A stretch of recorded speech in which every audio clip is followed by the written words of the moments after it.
when when it was all going down, at what point did you realize that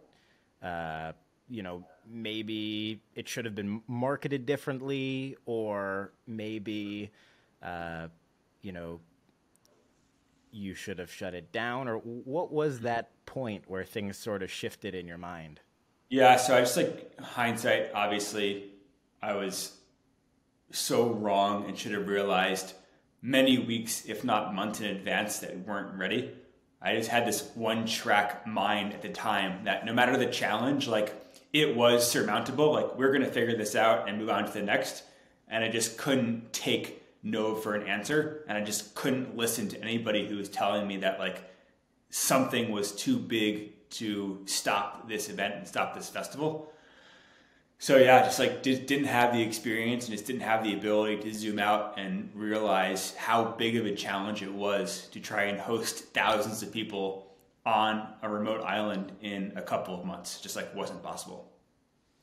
So sounds crazy, but Yeah, yeah. No, I mean, I feel like though, and I heard you talk about this, if it was marketed in a different way, uh, that it was an experience that like you weren't yeah, equipped to handle this, that, people should only come if they want like a raw, like on the ground, FEMA tent, experience, then, so maybe it would have been different.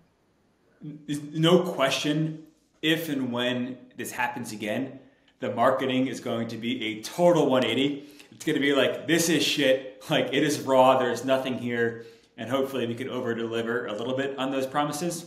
But I think what was really interesting is that the entire way that we marketed it that I thought was so important actually became the biggest detriment.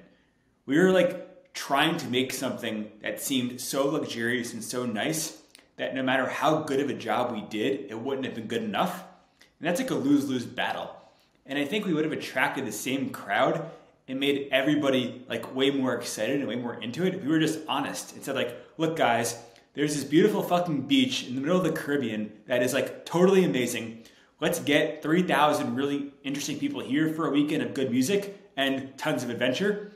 And people have been like, fuck yeah, like let's go, and not Right. expecting something totally unrealistic. So while I thought the marketing was selling tickets, it was actually creating something that was impossible and really hurt the entire endeavor.